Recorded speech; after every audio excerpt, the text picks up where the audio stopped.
여전히 그냥 배워가고 있는 중인 것 같다는 생각을 하거든요. 나라는 존재가 누구인지. 오케이, 됐어. 저는 어진이라고 합니다.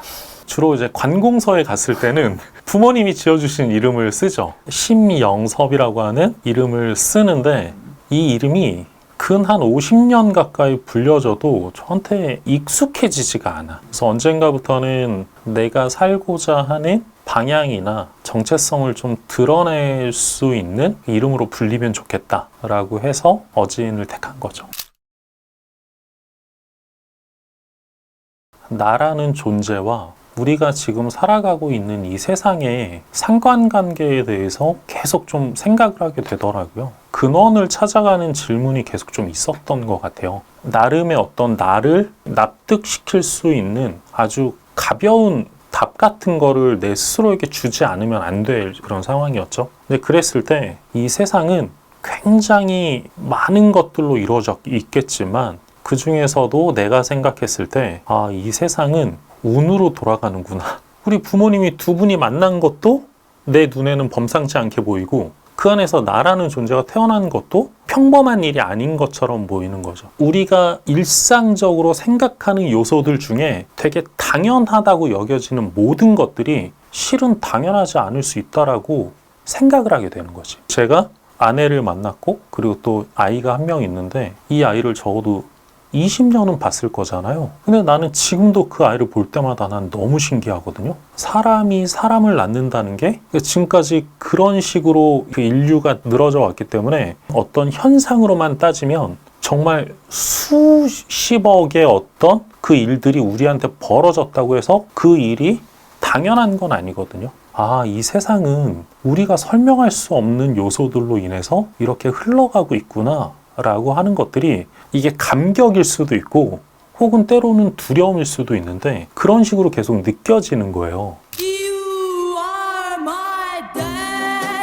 사람들이 과도한 경쟁에 의해서 서로가 아주 촘촘하게 정신적으로 고통받는 시대에 난 살고 있다고 생각을 하거든요. 우리를 누르고 있는 이 가치, 비교의식이라든지 끊임없이 서로가 서로를 되게 힘들게 하는 시대에 전 살고 있다고 생각하거든요. 그걸 실망감이나 좌절감이라고 한번 표현을 해볼게요. 그거를 내 탓으로 돌렸을 때 그게 되게 견디기가 좀 힘들더라고요. 당연히 내가 할 일을 하면서 노력을 하면서도 한편으로는 이 부분에 있어서는 내 의지와 내 노력을 넘어서는 부분들이 분명히 있을 수 있겠다고 그냥 생각을 하는 거죠. 지금 굉장히 거시적 관점에서 이야기를 했을 때 삶의 깨달음을 얻고 인생의 어떤 통찰을 얻은 것처럼 보이지만 그럼에도 불구하고 우리의 삶이 그렇게 놔두질 않아요. 미시적으로 살아갈 수밖에 없거든. 왜냐면 어쨌든 내가 지금 이렇게 땅에 발을 딛고 살아가고 있으니까.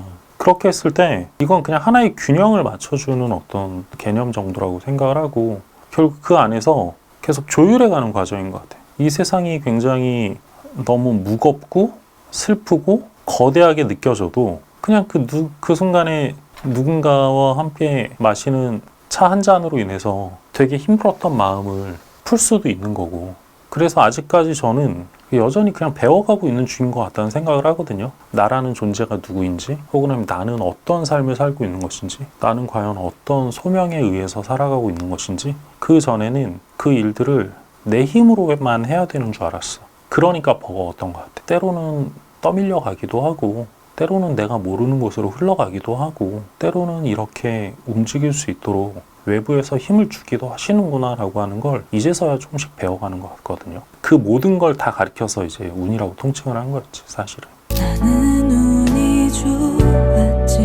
제가 이제 서울에서 한 40몇 년 살았으니까 이 지역이 되게 익숙할 거잖아요. 많은 것들을 누려왔고 그런데 어느 순간부터 지역이 주는 미묘한 불편함이 있었던 것 같아요. 이제 제주로 이제 제가 내려간다고 하니까 서울에 알던 지인들이 흔히 말하면 이제 이렇게 작별 인사 해주잖아. 서로를 인격적으로 바라봐주는 어떤 존재들이 생겨나네. 너와 내가 이제 서로 통성명을 하고 우리가 함께 어느 정도 시간을 보냈다고 해서 알아간다고 생각하지 않거든요. 그 안에는 당연히 서로의 심연의 무언가를 건드리는 하나의 어떤 사건들이 난 있다고 생각해. 운이 되게 좋은 사람인 거죠. 왜냐면 그런 친구들을 많이 만났으니까. 또 상대는 어진님이 그런 존재가 되어줬어요 라고 말을 해줄 수도 있겠죠. 일어날 일이니까 아직은 이제 겪지 않은 삶이니까 잘 모르지만 그래도 조금 자신 있게 말할 수 있는 건 이제는 그냥 밸런스를 좀 맞출 수 있는 것 같아요. 내가 좋아하는 사람을 만나고 나를 힘들게 하는 사람은 좀 덜 만나고 내가 좋아하는 일을 하고 나를 좀 괴롭게 만드는 그런 상황은 좀 피할 수 있는 것들을 좀 생각해가지고 그 운이라고 하는 영역이 이렇게 커지는 어느 순간이 있었다면 또다시 이제는 내가 힘을 내서 길을 좀 더 올려야 되는 이제 그때가 다가오고 있다 이렇게 생각이 좀 들기도 하고 그곳에서 이제 좀 한번 더 인생의 이막을 즐겁게 살아봐야 되지 않을까. 떠나요 둘이서 오늘 우리가 나눈 인터뷰가 그냥 단순한 대화라고 생각하진 않아요. 새로운 사랑의 형태일 수도 있겠지. 순간적인 다른 어떤 외부적인 요소를 완전히 배제하고 서로가 서로에게 초집중해서 카메라를 앞에 두고 이야기를 할 수 있잖아요. 이런 시간이 우리 인생에 얼마나 될까? 앞으로 지치지 않고 꾸준히 이 일들을 잘 해가면서 많은 사람들에게 사람과 사람이 함께 대화를 한다는 게 참 기쁜 일이구나, 귀한 일이구나 계속 알려주면 참 좋겠다고 생각이 들었습니다. 사람들 가운데 수고하셨어요. 너를 만난 잘 가요. 그냥 이렇게 나가면 되는 건가요? 행복해요. 여전히 그냥 배워가고 있는 중인 것 같다는 생각을 하거든요. 나라는 존재가 누구인지. 세상에 너를